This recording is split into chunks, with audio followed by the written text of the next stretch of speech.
Hello story lovers, welcome back to my channel Cherava Priya part 63.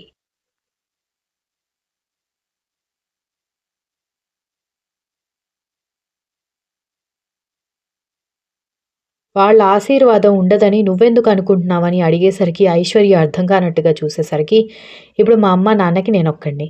అలాగే నీకు అన్నయ్య ఉన్నా కూడా ఆడపిల్లవి నువ్వే కాబట్టి నువ్వు కూడా ఒక్కగానొక కూతురువి. వాళ్ళు నిన్ను నన్ను ఎన్ని రోజులని దూరం పెట్టగలుగుతారు అని అడిగేసరికి ఐశ్వర్య ఆలోచనలో పడింది.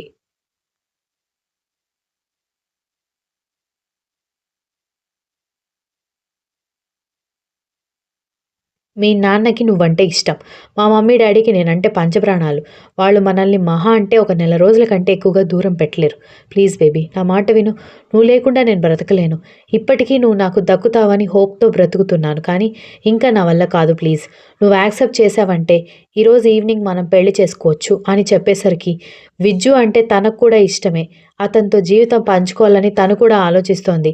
దాంతో వెంటనే అతని వైపు చూస్తూ ఉండడంతో ప్లీజ్ అని రిక్వెస్ట్ చేసేసరికి సరే నీ ఇష్టం అని చెప్పడంతో విజ్జు నమ్మలేనట్టుగా నువ్వు నిజమే చెప్తున్నావా అనగానే నిజంగానే నీ ఇష్టం పెళ్లి చేసుకుందాం అని చెప్పేసరికి వెంటనే ఐశ్వర్య మొహం అంతా ముద్దులు పెట్టి చివరిగా ఆమె పెదాలను అందుకుని గాఢంగా ముద్దు పెట్టుకున్నాడు.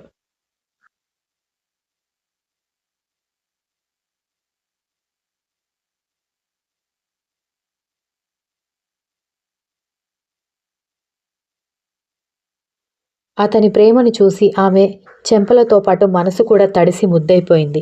వెంటనే ఆమెను వదిలేసి నేనిప్పుడే వెళ్ళి పెళ్లి ఏర్పాటు చేస్తానని చెప్పి విజ్జు వెళ్ళిపోవడంతో ఐశ్వర్య నవ్వుతో చూస్తూ ఉంటే విజ్జు బయటకొచ్చి హడావిడిగా వెళ్ళడం చూసి ఎక్కడికి వెళ్తున్నావురా అని డైరెక్టర్ ఎదురొచ్చి అడిగేసరికి చెప్పాలా వద్దా అని అనుకుంటూనే ఇక్కడికి వచ్చి ఐశ్వర్య తన ప్రేమను ఒప్పుకొని పెళ్లికి రెడీ అవ్వడానికి ఒక రకంగా అతను కూడా కారణం కాబట్టి చెప్పకుండా ఉండడానికి మనసు రాక విషయం అంతా చెప్పేసరికి నిజంగా ఐశ్వర్యని నీతో పెళ్ళికి ఒప్పుకుందా? అయితే ఇంత గుడ్ న్యూస్ నీకు చెప్పకుండా ఎక్కడికి వెళ్తున్నావురా అనగానే పెళ్ళికి ఏర్పాటు చేసుకుందామని అని చెప్పాడు విజ్జు.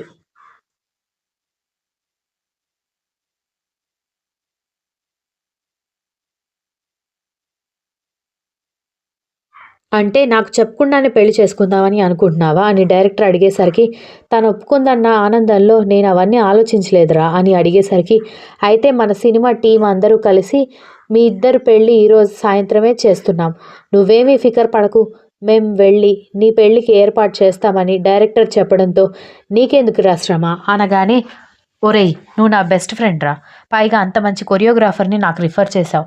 అలాంటిది మీరిద్దరూ జంటగా మారుతున్నారంటే నేను సంతోషపడకుండా ఎలా ఉంటాను? మీ పెళ్లి బాధ్యత అంతా నాదే. నేనే పెళ్లి పెద్దని అనుకోండి అనగానే విజ్జు నవ్వుతూ ఉంటే ఇక్కడ ఒక ఇండియన్ టెంపుల్ ఉంది. నేను వెళ్ళి అందరితో కలిసి పెళ్లి ఏర్పాట్లు చేస్తాను అని చెప్పి వెళ్ళిపోయాడు డైరెక్టర్.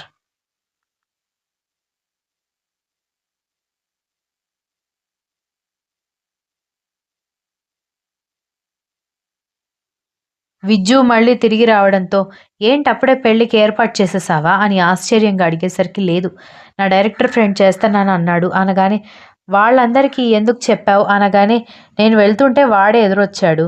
ఇప్పుడు నువ్వు నా మీద దయ తలిచి పెళ్ళికి ఒప్పుకోవడానికి కారణం వాడే కదా. అందుకే వాడే పెళ్ళి ఏర్పాటు చేస్తానని చెప్తే వద్దని చెప్పలేకపోయాను అని చెప్పేసరికి ఈ టైంలో దివ్య అన్నయ్య కూడా ఉంటే బాగుండేది అనగానే వీడియో అరేంజ్ చేసి చూపించొచ్చులే అని చెప్పడంతో విజ్జుని గట్టిగా కౌగిలించుకొని మనం కరెక్ట్ నిర్ణయం తీసుకున్నామా అని అడిగింది.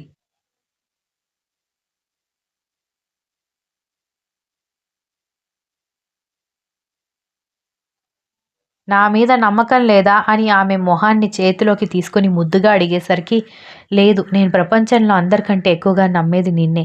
కానీ ఎందుకో టెన్షన్గా ఉంది అనగానే పెళ్ళంటే అలానే ఉంటుంది. నన్ను నమ్ము. నీకెలాంటి లోటు లేకుండా చూసుకునే బాధ్యత నాది అని చెప్పడంతో విజ్జుని కౌగిలించుకుంది ఐశ్వర్య.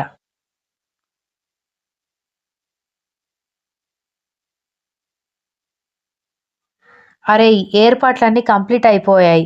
మీకోసం బట్టలు కూడా నేను మేకప్ ఆర్టిస్ట్ వెళ్ళి తీసుకొని వచ్చేసామని డైరెక్టర్ లోపలికొచ్చి వాళ్ళు హగ్ చేసుకోవడం చూసి వెనక్కి తిరిగి సారీ ఫర్ ద డిస్టర్బెన్స్ అని నవ్వుతూ వెళ్ళిపోయాడు.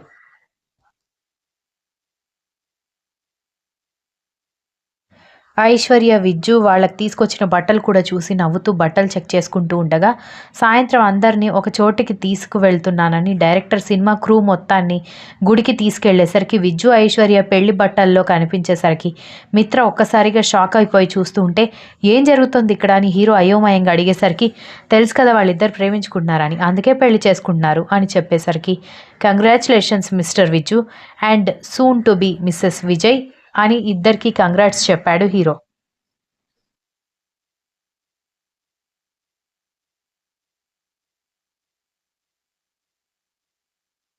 వాళ్ళిద్దరూ థ్యాంక్స్ చెబితే మనం షూటింగ్కి వచ్చామని అనుకుంటున్నారా, లేకపోతే పెళ్ళిళ్ళు పేరెంటాలు చేసుకోవడానికి వచ్చామని అనుకుంటున్నారా ఏంటి సోది అని మిత్ర ఉక్రోషంగా అడిగేసరికి సినిమా షూటింగ్కి వచ్చామని తెలుసు కదా మిత్ర, నువ్వు వచ్చిన 3 రోజుల్లో షూటింగ్ ఎన్నిసార్లు చేసావు, ఎంత బాగా పర్ఫార్మెన్స్ చేశావో ఒకసారి చూసుకో అని డైరెక్టర్ వెటకారంగా అడిగేసరికి మిత్ర ఏం మాట్లాడలేక నోరు మూసుకుంటే పని చేసేవాళ్ళు ఈ మాట చెబితే బాగుంటుంది, నీలాగా బద్ధకంగా పడుకునేవాళ్ళు కాదు అని అన్నాడు డైరెక్టర్.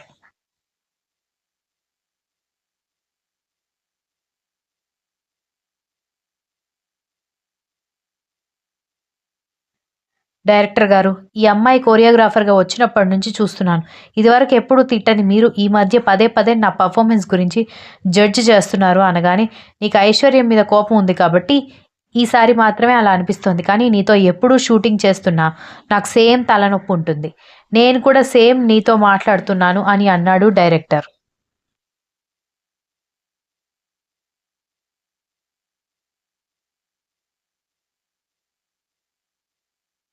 డైరెక్టర్ గారు, ఇప్పుడు మనం ఎంత వాదించినా వచ్చే లాభం ఏమీ లేదు. పైగా లవ్ బర్డ్స్ ఇద్దరు వైఫ్ అండ్ హస్బెండ్‌గా మారడానికి రెడీగా ఉన్నప్పుడు మనం ఇలా పనికిమాలిన విషయాల గురించి మాట్లాడితే వాళ్ళ మైండ్ ఖరాబ్ అయిపోతుంది అని చెప్పడంతో అందరూ కొత్త జంట వైపు చూస్తున్నారు. అక్కడ కూడా తెలుగు పూజారులు ఉండేసరికి ఆయన మంత్రాలు చదువుతూ పెళ్లి తంతులు పూర్తి చేస్తుంటే ఆయన చెప్పినట్టుగా ఐశ్వర్య, విజ్జు చేస్తూ ఉన్నారు. అన్ని కార్యక్రమాలు అయిపోయిన తర్వాత చివరిగా జీలకర్ర బెల్లం పెట్టుకోమని చెప్పి కన్యాదాతలు ఎవరూ లేరని చెప్పేసరికి ఆ ప్లేస్ డైరెక్టర్ తీసుకొని ఐశ్వర్యని కన్యాదానం చేశాడు.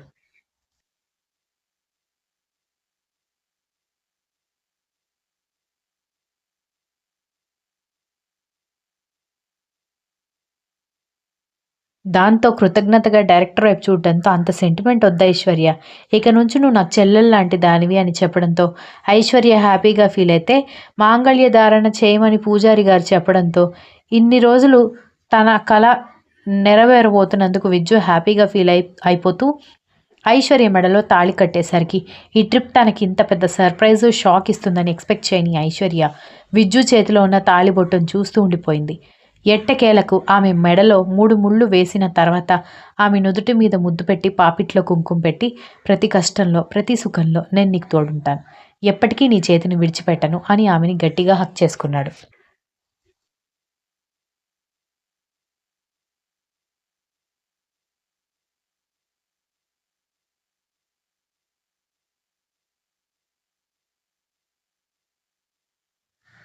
అందరూ అక్షింతలు వేస్తే మిత్ర అక్షింతలు విసిరికొట్టి వెళ్ళిపోయింది. వాళ్ళిద్దరూ ప్రేమించుకుంటున్నారు అని చెబితే ఏమో అనుకున్నాను కానీ పెళ్లి చేసుకునేంత ప్రేమ ఒకరి మీద ఒకరికి ఉందని నేను ఎక్స్పెక్ట్ చేయలేదు మేడం అని కాస్ట్యూమ్ డిజైనర్ ఆశ్చర్యంగా చెప్పేసరికి మిత్ర మౌనంగా ఉంటే మరి ఇప్పుడు వాళ్ళని విడగొట్టడం ఎలా అనగానే ఇంకేంటి విడగొట్టేది, పెళ్ళైపోయిన తర్వాత వదిలే అని చెప్పి మిత్ర వెళ్ళిపోవడంతో అనుకుంటూనే ఉన్నాను ఈవిడ ఎవరి మీద ఏ ప్రేమని ఎక్కువ రోజులు కంటిన్యూ చేయదు కదా అని అనుకుంది కాస్ట్యూమ్ డిజైనర్.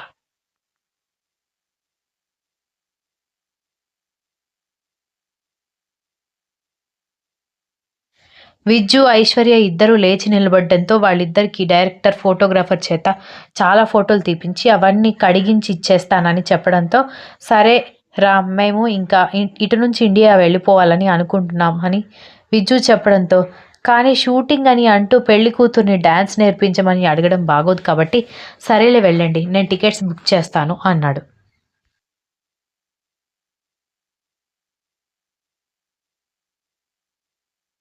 పెళ్లి బట్టల్లోనే విజ్జు, ఐశ్వర్య ఇండియాకి వెళ్ళిపోయి ఐశ్వర్య వాళ్ళ ఇంటి ముందు నిలబడేసరికి చుట్టుపక్కల వాళ్ళు విచిత్రంగా చూస్తూ ఉంటే నాకు భయం వేస్తోంది అని ఐశ్వర్య కంగారుగా చెప్పడంతో నేనున్నాను కదా ఇట్స్ ఓకే అని అంటూ లోపలికి వెళ్ళి కాలింగ్ బెల్ కొట్టగానే తలుపు తీసిన ఐశ్వర్య వాళ్ళ అమ్మగారు షాక్ అయిపోయారు.